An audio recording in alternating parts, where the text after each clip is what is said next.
창세기 50장 15절부터 21절의 말씀 우리 함께 교독하도록 하겠습니다. 마지막 절은 우리 한 목소리로 같이 읽겠습니다. 요셉의 형제들이 그들의 아버지가 죽었음을 보고 말하되 요셉이 혹시 우리를 미워하여 우리가 그에게 행한 모든 악을 다 갚지는 아니할까 하고 요셉에게 말을 전하여 이르되 당신의 아버지가 돌아가시기 전에 명령하여 이르시기를 너희는 이같이 요셉에게 이르라 내 형들이 내게 악을 행하였을지라도 이제 바라건대 그들의 허물과 죄를 용서하라 하셨나니 당신 아버지의 하나님의 종들인 우리 죄를 이제 용서하소서 하매 요셉이 그들이 그에게 하는 말을 들을 때 울었더라. 그의 형들이 또 친히 와서 요셉의 앞에 엎드려 이르되 우리는 당신의 종들이니이다. 요셉이 그들에게 이르되 두려워하지 마소서 내가 하나님을 대신하리이까. 당신들은 나를 해하려 하였으나 하나님은 그것을 선으로 바꾸사 오늘과 같이 많은 백성의 생명을 구원하게 하시려 하셨나니. 함께 읽습니다. 당신들은 두려워하지 마소서 내가 당신들과 당신들의 자녀를 기르리이다 하고 그들을 간곡한 말로 위로하였더라. 아멘. 자, 오늘 나눌 하나님 말씀을 위해서 잠시 기도드리고 말씀을 전하도록 하겠습니다. 사랑과 은혜의 하나님 감사드립니다. 지금 이 시간에는 예배 중에 하나님 말씀을 전하는 시간 가집니다. 하나님 말씀 가운데 주께서 역사하여 주시고 하나님의 말씀이 우리 가운데 선포되며 우리 모든 심령들 속에 은혜로 새겨지도록 인도하여 주옵소서.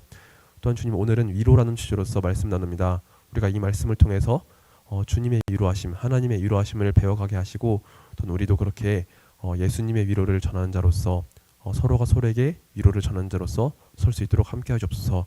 또한 주님 말씀 전하는 자를 붙잡아 주옵소서. 목소리가 잘 나오지 않지만 그럼에도 불구하고 하나님께서 주신 지혜와 능력으로서 이 말씀을 잘 전할 수 있도록 주님 붙잡아 주시길 간절히 소원합니다. 주님 감사드립니다. 이 모든 말씀 살아계신 우리 구주 예수 그리스도의 이름으로 간절히 기도하옵나이다. 아멘. 자, 오늘은 우리가 속담 퀴즈를 한번 하면서 말씀을 전해보도록 할게요. 자, 목사님이 3가지 속담을 제시할 테니까 이 빈칸에 들어갈 알맞은 답을 우리 친구들이 말해주면 감사하겠습니다. 자, 첫 번째, 가는 땡이 고와야 오는 땡이 곱다. 맞아요, 말이죠. 자, 두 번째, 낮 땡은 새가 듣고 밤 땡은 쥐가 듣는다. 맞아요, 말이에요. 자, 마지막, 땡 한마디에 천냥빚도 갚는다. 맞아요. 여기 들어갈 정답은 모두 다 말입니다. 가는 말이 고와야 오는 말이 곱다. 낮말은 새가 듣고 밤말은 쥐가 듣는다. 말 한마디에 천냥빚도 갚는다라는 속담이 있습니다. 예로부터 우리나라에서는요 이 말의 중요성에 대해서 되게 많이 강조를 했어요. 말 한마디를 가지고 사람을 죽이기도 하고 살리기도 하고 또 내가 남들에게 갚아야 할 것을 모두 다 갚는 이런 일도 있기 때문에 우리는 되게 말을 조심해서 해야 된다는 것을 예로부터 강조를 해왔습니다. 그런데 특별히 예수님을 믿는 사람으로서 우리도 마찬가지로 말을 되게 잘 해야 돼요. 말을 함부로 해서는 안 되고 말을 잘 해야 합니다. 예수님을 믿는 우리들은요 우리의 말을 통해서 우리의 입술을 통해서 다른 사람들에게 덕을 끼치고 은혜를 끼치고 믿음을 세울 수 있는 그런 말을 해야 돼요. 근데 우리가 그런 말을 하지 않고 조금 험한 말, 나쁜 말을 하다 보면요 다른 사람들의 마음 가운데 우리가 여러 가지 어려움을 주기도 하고 상처를 줄 수도 있어요. 그래서 우리는 말을 잘 해야 합니다. 특별히 우리 가운데 아픔과 어려움이 있는 친구들이 있다면 그 친구들을 향해서 따뜻한 말, 또 위로의 말을 전해줄 수 있어야 돼요. 자, 오늘 우리가 함께 살펴볼 주제는 바로 위로입니다. 자, 위로가 어떤 뜻을 가지고 있는지 우리 한번 같이 읽어보도록 하겠습니다. 시작. 따뜻한 말과 행동으로 괴로움을 덜어주는 것. 맞아요. 위로는 따뜻한 말과 행동으로 다른 사람의 괴로움을 덜어주는 것을 말해요. 내가 말을 함부로 해서 다른 사람에게 상처를 주는 것은 절대 위로라고 할 수 없겠죠. 다른 사람들이 아파하고 있을 때, 괴로워하고 있을 때 그 상대방에게 따뜻한 말과 행동을 함으로써 그 아픔과 상처를 어루만져 주는 것이 바로 위로입니다. 여러분, 우리는 위로의 가장 아름다운 예로서 우리 예수님을 생각해 볼 수 있겠죠. 늘 항상 예수님이 가장 좋은 예시일 거예요. 예수님은 죄와 죽음 가운데 있었던 우리를 살리시기 위해서 십자가 부활로서 우리의 구원의 길을 열어주셨죠.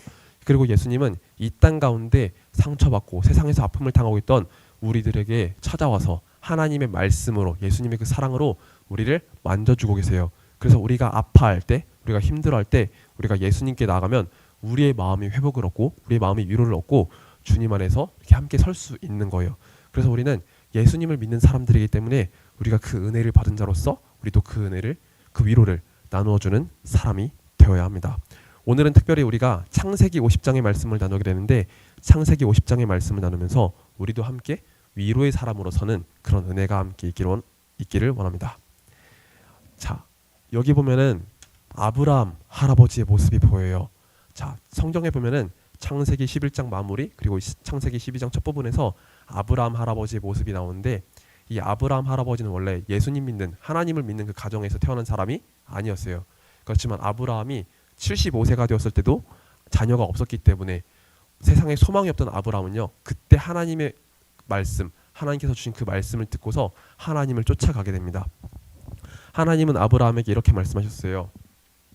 너는 너의 고향과 친척과 아버지의 집을 떠나 내가 네게 보여줄 땅으로 가라. 내가 너로 큰 민족을 이루고 네게 복을 주어 내 이름을 창대하게 하리니 너는 복이 될지라. 너를 축복하는 자에게는 축복하고 너를 저주하는 자에게는 내가 저주하리니 너로 말미암아 땅의 모든 민족이 복이 될지라라는 이 말씀을 믿고서 아브라함은 따라갔던 거예요. 아브라함은 자녀가 없었기 때문에 아브라함을 통해서 큰 민족을 이루게 하시겠다는 그 하나님의 약속을 믿고 따라갔어요. 큰 민족을 주겠다는 이 약속은 결국 아브라함에게 자손을 주시고 그 자손이 번성하여서 큰 민족을 이루겠다는 그 말씀이었기 때문에 아브라함은 자신에게 자녀가 있을 거라는 그 소망을 품고 하나님을 따라갔습니다. 그리고 25년이 지난 다음에 아브라함은 아들을 얻게 돼요. 그 아들의 이름은 바로 이삭이었어요. 자, 아브라함은 하나님의 약속을 받아서 그 약속대로 이삭이라는 아들을 받았어요. 그리고 이삭은 나중에 야곱이라는 아들을 낳게 됩니다. 그래서 이 계보가 아브라함, 이삭, 야곱으로 이렇게 흘러가게 돼요. 그리고 야곱은 나중에 인생에 큰 위기가 닥쳤을 때 그때 하나님의 사자와 씨름을 하게 되거든요. 하나님의 사자와 씨름을 하게 되는데 이때 하나님께서 일부러 야곱에게 져주셨어요. 져주셔가지고 하나님과 겨루어 이겼다라는 뜻에서 이스라엘이라는 이름으로 바꿔서 불러주십니다. 그래서 야곱은 이스라엘이라는 이름으로 이렇게 서로 혼용되어서 사용되기도 해요. 그리고 야곱은 이후에 12명의 아들을 낳게 돼요. 12명의 아들을 낳게 되는데, 자, 여기 보이는 12명의 아들을 낳습니다. 아마 야곱의 아들 중에서 가장 유명한 사람은 요셉일 거예요. 우리가 많이 들었던 요셉인데, 요셉을 포함해서 12명의 아들이 있었어요. 르벤, 시므온, 레위, 유다, 단, 납달리, 갓, 아셀, 그리고 이사갈, 스불론, 요셉, 베냐민이라는 이 12명의 아들이 있었어요. 그런데 딱 여기 화면을 보면 알겠지만 여러분, 야곱의 그 12명의 아들들 중에서 가장 사랑을 받고 이쁨을 받았던 아들은 누구였을까요? 맞아요. 요셉이었어요. 자, 여기 옷을 한번 보세요. 형들이 입은 옷을 보면요, 그냥 보통 유대인의 복장을 입은 것 같아요. 그런데 요셉의 옷을 보면요, 좀 다르죠. 조금 더 화려하고 예쁜 옷, 멋진 옷을 입은 것을 볼 수 있어요. 성경에 보니까 요셉이 채색 옷을 입었다라고 되어 있는 거예요. 자, 요셉이 이처럼 다른 형들과 달리 채색 옷을, 아름답고 화려한 옷을 입을 수 있었던 그 이유는요, 아버지 야곱이 요셉을 더 사랑했기 때문이에요. 더 편애했기 때문이에요. 야곱에게는요 4명의 아내가 있었어요. 그 4명의 아내를 통해서 12명의 아들을 낳게 됐는데, 그 중에 요셉이 가장 사랑했던 아내가 라헬이라는 여인이었거든요. 성경에 보니까 되게 예뻤다라고 기록되어 있어요. 그리고 요셉은요, 야곱이 노년에 얻은 아들인 거예요. 라헬을 통해서 노년에 얻은 아들이다 보니까 야곱이 요셉을 가장 많이 사랑을 했어요. 그래서 형들과 달리 이렇게 가장 멋진 옷, 가장 아름다운 옷을 입혀줬습니다. 그래서 요셉은 아버지의 사랑을 독차지했지만 형들의 미움과 시기를 받고 자랐어요. 더군다나 이 요셉은요, 형들이 아버지의 양떼를 치고 있는 그 가운데 찾아갔는데 형들이 무언가 잘못하고 있는 것을 보았어요. 그리고 그것을 가지고 아버지에게 그대로 이야기를 했습니다. 그래서 아마 형들이 혼났을 것 같아요. 그러다 보니까 요셉은 아버지의 사랑을 더 많이 받기도 하고 형들의 잘못을 막 이르고 이러다 보니까 형들이 계속해서 요셉을 싫어하는 일들만 생겨났어요. 그리고 어느 날 이 요셉에게 하나님의 꿈이 2번이나 이렇게 꾸어지는 일이 찾아오게 되었어요. 자, 요셉이 어느 날 이렇게 잠을 자고 있는데 그때 하나님께서 요셉에게 꿈을 주셨어요. 자, 그 꿈의 내용이 무엇인지 보면은요, 요셉과 형들이 이렇게 함께 곡식단을 거두는 이런 일을 하고 있었어요. 그런데 요셉이 거둔 곡식단은요, 이렇게 바짝 일어서 있는데 형들이 거둔 곡식단이 요셉의 곡식단을 향해서 절을 하고 있는 그런 꿈을 꾼 거예요. 요셉은 이번에도 형들을 향해서 그냥 그것을 다 이야기를 해버린 거예요. 형님들, 제가 꿈을 꿨습니다. 제가 꿈을 꿨는데 제가 거둔 곡식단은 이렇게 바로 서 있었고 형들이 거둔 곡식단은 저의 곡식단을 향해서 절을 하고 있었습니다라고 이야기를 했던 거예요. 그러자 이 말을 들은 형들이 또 화가 났어요. 야, 그러면 너가 우리의 왕이라도 된다는 것이냐? 라고 하면서 형들이 또 화가 났어요. 그리고 이어서 하나님의 꿈이 요셉에게 또 다시 임하게 됩니다. 자, 하나님의 꿈이 임하게 됐을 때 요셉은 이런 꿈을 꿨어요. 해와 달과 11의 별이 요셉을 향해서 절을 하는 꿈을 꾼 거예요. 자, 이 꿈의 의미는요, 바로 요셉의 아버지 야곱과 그 어머니와 모든 형들이 다 요셉에게 절을 하게 될 거라는 그런 내용인 거예요. 요셉은 이번에도 꿈의 내용을 그냥 스스럼 없이 다 말을 했던 거예요. 그러자 이번에는 아버지 야곱도 화를 냈어요. 우리가 너희에게 절한다는 것이냐? 라고 하면서 화를 냈어요. 그리고 형들은 더욱더 요셉을 시기하게 되었던 거예요. 근데 성경 말씀 보니까 아버지 야곱은요, 이 요셉에게 화를 내면서도 그 말을 마음속에 간직하였다라고 기록되어 있어요. 아마 하나님께서 그 허락하신 그 약속 안에서 이것이 이루어질 것을 보여주시기 위해서 야곱의 마음 가운데 그것을 조금씩이나마 간직하게 하셨던 것 같아요. 그러나 요셉은 이 꿈의 내용을 계속 말하기도 하고 계속해서 형들의 시기와 질투를 받고 있었기 때문에 결국 형들은요, 그 미움을 이겨내지 못하고 요셉을 결국 죽이려고 하게 됩니다. 자, 어느 날 형들이 양을 치고 있었던 와중에 아버지 야곱은요, 요셉에게 심부름을 시켜요. 지금 형들이 양을 잘 치고 있는지, 형들이 잘 지내고 있는지 한번 확인해보고 와라 라고 이렇게 심부름을 시켜요. 요셉은요, 아버지의 말씀을 따라서 형들에게 찾아가는데 형들은 동생 요셉이 오는 것을 보고서 요셉을 죽이려고 했어요. 그 미움을 이겨내지 못하고 얘 더 이상 못 쳐다보겠다, 얘 그냥 우리가 죽이는 게 낫겠다라고 생각했던 거예요. 근데 이때 마침 가장 큰 형이었던 르우벤이 동생을 차마 죽이지는 말아야겠다라고 말하면서 우리가 같은 형제인데, 우리가 같은 아버지의 아들인데 동생을 죽여서야 되겠느냐라고 하면서 그 상황을 말리게 돼요. 그래서 요셉은요, 죽이지는 않고 죽음을 당하지는 않고 구덩이에 파묻히게 됩니다. 구덩이에 묻히게 돼요. 자, 그리고 시간이 지나서 넷째 형이었던 유다가 말을 해요. 우리가 이 동생을 죽일 순 없지만 지금 우리 눈앞에 상인들이 지나가고 있는데 저 상인들에게 이 동생 요셉을 팔아버리자라고 말을 해요. 그래서 요셉은요, 형들의 손에 죽지는 않았지만 이렇게 노예로 팔려가게 되는 신세가 됩니다. 그리고 형들은 아버지에게 거짓말로 보고를 해요. 아버지, 악한 짐승이 와가지고 요셉을 죽였습니다. 그리고 이 피 묻은 옷을 보십시오 라고 하면서 이렇게 그 옷을 내밀었던 거예요. 그리고 이 소식을 들은 아버지 야곱은요, 엄청나게 슬퍼해서 계속 눈물을 흘렸어요. 그리고 요셉은 이제 애굽 땅에, 이집트 땅에 노예로 팔려가게 됩니다. 자, 노예로 팔려갔던 요셉은요, 보디발이라는 사람의 그 집에 노예, 종으로서 살게 돼요. 보디발은 애굽의 왕 바로의 친위대장이었는데 요셉은 그 집에 팔려가서 노예 신분으로 살아가게 돼요. 근데 이때 하나님께서 요셉과 함께 하셨어요. 그는 비록 종의 신분으로, 노예의 신분으로 애굽에 살아가고 있지만 하나님께서 요셉과 함께 하셨고 하나님께서 요셉을 형통하게 하셨기 때문에 하나님께서 그 모든 일들을 잘 풀어가도록 도와주셨어요.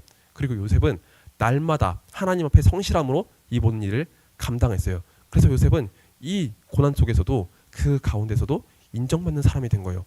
근데 요셉에게 또 한 가지 큰 문제가 찾아와요. 바로 보디발의 아내가 요셉을 유혹하려고 했던 거예요. 이것을 볼 때 아마 요셉은 되게 잘생겼던 사람인 것 같아요. 요셉의 어머니였던 라헬도 되게 예뻤더라고 기록돼 있고, 아버지 야곱의 친엄마였던 리브가도 되게 아름다운 사람이었다고 기록됐거든요. 그러다 보니까 요셉도 아마 되게 잘생겼지 않았을까라는 생각이 들어요. 그러다 보니 그 주인의 아내였던 보디발의 아내가 요셉을 유혹하려고 했던 거예요. 하지만 요셉은요, 하나님을 믿었기 때문에 그 유혹을 뿌리치고 도망갔어요. 그리고 이 상황 속에서 거절감과 모멸감을 느낀 보디발의 아내가 심술이 나가지고 요셉에게 누명을 씌워요. 요셉이 자기를 해하려고 했다, 요셉이 자기를 나쁜 짓을 하려고 했다라고 누명을 씌워가지고 요셉을 감옥에 가두게 됩니다. 하지만 이 감옥에서도 요셉은 성실하게 임하였고 또 하나님께서 요셉과 함께하였기 때문에 요셉이 이 감옥에서도 형통이 되는 그런 은혜를 누리게 돼요. 자, 그리고 어느 날 애굽 왕 바로의 신하였던 두 사람이 이 감옥에 함께 갇히게 됩니다. 바로의 술 맡은 관원장과 떡 맡은 관원장이 이 감옥에 함께 갇히게 돼요. 바로에게 미움을 받을 만한 그 일을 해가지고 지금 여기 함께 갇히게 되는데, 어느 날 술 맡은 관원장과 떡 맡은 관원장이 꿈을 꾸게 돼요. 자, 그 꿈인즉 이 그림에 나온 내용과 똑같아요. 자, 술 맡은 관원장은 꿈을 꾸었어요. 그 꿈 속에서 한 나무가 이렇게 솟아오르게 되는데, 그 나무 속에 포도 열매가 맺히게 되고, 그곳에서 집을 이렇게 짝 짜가지고 바로의 잔에다가 이렇게 받쳐서 올리는 그런 꿈을 꾼 거예요. 그 꿈의 내용을 이야기했을 때 요셉은요, 하나님께서 주신 지혜를 가지고 이야기를 해줬어요. 당신은 곧 복직될 겁니다. 그리고 바로 왕 앞에 다시 서게 될 것입니다 라고 이야기를 해줬어요. 그리고 훗날 지금 이 일이 기억나거든 저를 기억해 주십시오 라고 이야기를 하게 됩니다. 그리고 이어서 떡 맡은 관원장도 자신이 꿨던 꿈의 내용을 이야기를 해줬어요. 근데 떡 맡은 관원장의 꿈은요 좀 달랐어요. 그가 광주리에 여러 가지 먹을 음식들을 이렇게 많이 두었는데 새들이 와가지고 그것을 쪼아먹는 꿈을 꾼 거예요. 그리고 이것을 요셉에게 이야기를 해줬는데 요셉이 다시 한번 하나님의 지혜를 가지고 이야기를 해요. 당신은 머지않아 죽게 될 것입니다 라고 이야기를 해줬던 거예요. 그리고 시간이 얼마 지나지 않아서 요셉이 주었던 그 꿈의 해석대로 모든 것이 이루어지게 돼요. 하나님의 지혜를 가지고 줬던 그 꿈의 해석대로 모든 것이 이루어지게 돼요. 그래서 떡 맡은 관원장은 죽임을 당하게 되고 술 맡은 관원장은 왕의 신하로서 다시 복직이 됩니다. 자, 그로부터 2년이 지난 후에 애굽의 왕 바로가 그때 또 기이한 꿈을 꾸게 돼요. 자, 그 꿈의 내용이 무엇인지 보니까 두 개의 꿈을 꾸게 되는데, 굉장히 풍성하고 나달이 많이 열린 이 곡식이 있었는데 그 후에 굉장히 말라 비틀어진 이삭이 와가지고 그것을 모두 다 잡아먹는 그런 꿈을 꾼 거예요. 그리고 두 번째 꿈에서는요, 풍성하고 살찐 이런 소가 있었는데 말라가고 굉장히 흉한 몰골 하고 있었던 소가 와서 그 소를 잡아먹었던 거예요. 바로 왕은요 이 꿈을 꾸고서 너무나 꿈의 내용이 이상했기 때문에 이 꿈을 누가 해석해 줄 수 있을까라고 사람을 찾다가 요셉을 알게 된 거예요. 술 맡은 관원장이 자신에게 있었던 그 이야기를 하면서 저 보디발의 감옥 속에 그 꿈을 해석해주는 기이한 청년이 있었는데 그를 데려오시면 됩니다라고 이야기를 해줬던 거예요. 그래서 애굽의 왕 바로는 요셉을 급하게 불러내고 요셉은 하나님의 지혜를 가지고 다시 한번 그 꿈의 내용을 해석해주게 됩니다. 그리고 하나님의 뜻을 따라서 그 꿈을 해석하게 되는데 이 온 땅에 머지않아서 엄청난 풍년이 찾아오지만 그 풍년을 모두 다 잊게 만드는 흉년이 찾아올 것이란 것을 요셉은 이야기를 해주게 돼요. 그래서 애굽의 왕 바로는 이 꿈의 해석을 듣고서 요셉을 애굽의 총리로 세워가지고 다가올 일에 대해서 대비를 하게 됩니다. 요셉은 하나님께서 주셨던 그 꿈의 해석을 가지고 그 모든 일을 준비하게 돼요. 풍년이 찾아올 때, 7년 동안 풍년이 찾아올 때 애굽 땅의 모든 곡식을 다 거두어 가지고 그것을 창고에 잘 보관합니다. 그리고 이어서 7년 동안 엄청나게 큰 흉년이 찾아오는데 그동안 모아뒀던 곡식을 가지고 사람들에게 나눠주기 시작했어요. 그래서 어느 누구나 굶주리지 않고 죽지 않게 만들고 많은 사람들이 생명을 얻도록 만들어 주었어요. 자, 그런데 이때 아버지 야곱과 그리고 그의 형들도 똑같은 고난을 당하게 됩니다. 이 땅에 큰 흉년이 찾아오게 되었을 때 아버지 야곱과 형들도 먹을 것이 없어가지고 굉장히 고통 속에 있었어요. 그리고 애굽 땅에 먹을 것이 많다는 소식을 듣고서 애굽 땅에 찾아갑니다. 형들은 아직 요셉이 살아있을 거라고 전혀 생각하지 못했어요. 그리고 요셉이 애굽의 총리가 되었을 거라고 전혀 생각하지 못했어요. 그래서 애굽 땅에 찾아가가지고 곡식을 구하게 되는데 나중에 요셉을 알게 된 거예요. 요셉이 애굽의 총리로 살아있고 지금 자신들에게 곡식을 나눠준 자로서 있다는 것을 알게 된 거예요. 형들은 이것을 알고서 굉장히 화들짝 놀라게 되었어요. 그리고 요셉은요 그동안 북받쳤던 감정을 이기지 못하고 눈물로써 형들과 재회를 하게 됩니다. 그리고 요셉은 두려움 속에 있었던 형들에게 이야기를 해요. 형님들 저를 보고서 두려워하지 마세요. 지금 형님들은 근심 속에 있지만 하나님께서 저를 지금 이 땅에 먼저 보내셔서 당신들의 생명을 구원하고자 지금 이 일을 이루셨습니다. 그러니 저를 보시고서 두려워하지 마세요. 아버지와 속히 이 땅에 오셔서 같이 삽시다라고 요셉이 이야기를 했던 거예요. 그래서 아버지 야곱과 그리고 형들은요 하나님께서 주셨던 그 놀라운 역사 속에서 생명의 보전을 받고 애굽 땅에서 함께 살 수 있게 되었어요. 자, 그렇지만 시간이 지나고 나서 아버지 야곱은 연로했기 때문에 먼저 하나님 곁으로 떠나게 됩니다. 그리고 형들은요 여러 가지 근심과 걱정에 사로잡히게 돼요. 우리 아버지가 먼저 이 세상을 떠나서 하나님 곁으로 가게 되는데 아버지가 떠났으니 이 요셉이 우리에게 복수를 하면 어떻게 될까라는 그런 두려움에 사로잡게 돼요. 애굽의 총리였던 요셉이 그 막강한 권력을 가지고 우리에게 복수를 하면 어떻게 될까라는 그런 두려움에 사로잡히게 돼요. 그래서 진짜 요셉에게 가가지고 절을 하면서 이야기를 했던 거예요. 부디 저에게 복수를 하지 말아주세요. 아버지가 떠났다는 이유로 저에게 복수를 하지 말아주세요 라고 이야기를 해요. 그러나 요셉은요 이때에도 하나님의 마음을 품고 다시 한번 형들에게 이야기를 합니다. 형님들, 아버지가 떠났다고 해서 근심하지 마세요. 형님들은 저에게 악을 행하셨지만 하나님은 그것을 선으로 바꿔주셨습니다. 하나님께서 저희 모두의 생명을 얻기 위해서 이 모든 일을 이루어주셨습니다. 그렇기 때문에 하나님을 바라보면서 더 이상 근심하지 마세요 라고 이렇게 위로를 했던 거예요. 지금 야곱과 또 요셉의 이 가족들은요 굉장히 큰 풍파 속에서 여러 가지 위기를 당할 수 있었지만 하나님의 놀라우신 그 구원의 계획 속에서 생명을 보존받았기 때문에 요셉은 그것을 알고서 형들을 위로하는 자로서 설 수 있게 되었어요. 자, 애굽의 총리가 되었던 요셉은요 그 마음속에 하나님 마음 품고 있었기 때문에 형들을 오히려 위로하고 그 생명을 지켜주는 자로서 설 수 있게 되었습니다. 그래서 하나님의 역사 속에서 이 야곱의 가정이 모두 다 보존을 받고 이후에 이스라엘 민족으로 성장하게 되는 그런 놀라운 역사를 우리가 볼 수 있게 되었어요. 자, 여기 그림을 보면요 아픔과 어려움 속에서 예수님께 나온 한 여자 어린이의 모습이 있습니다. 이 친구는요 남들에게 말하지 못할 여러 가지 아픔과 괴로움을 가지고 예수님께 나아가는 이 모습을 보여주고 있어요. 그런데 우리 예수님은요 이 친구를 거절하지 않고 예수님 품에 안아주시는 모습을 보여주고 계세요. 이 친구가 가지고 있는 여러 가지 문제와 아픔 속에서 주님은 위로를 주시고 그 마음을 회복시켜 주십니다. 자, 우리도 때로는 여러 가지 문제와 아픔 속에서 주님 앞에 나아갈 때가 있어요. 우리가 가지고 있는 그 상처를 가지고 예수님 앞에 나아갈 때가 있어요. 근데 예수님은 그럴 때마다 우리를 거절하지 않으시고 이렇게 예수님 품에 안아주실 거예요. 그리고 우리가 다시 한번 예수님 안에서 힘을 얻고 나갈 수 있도록 도와주실 거예요.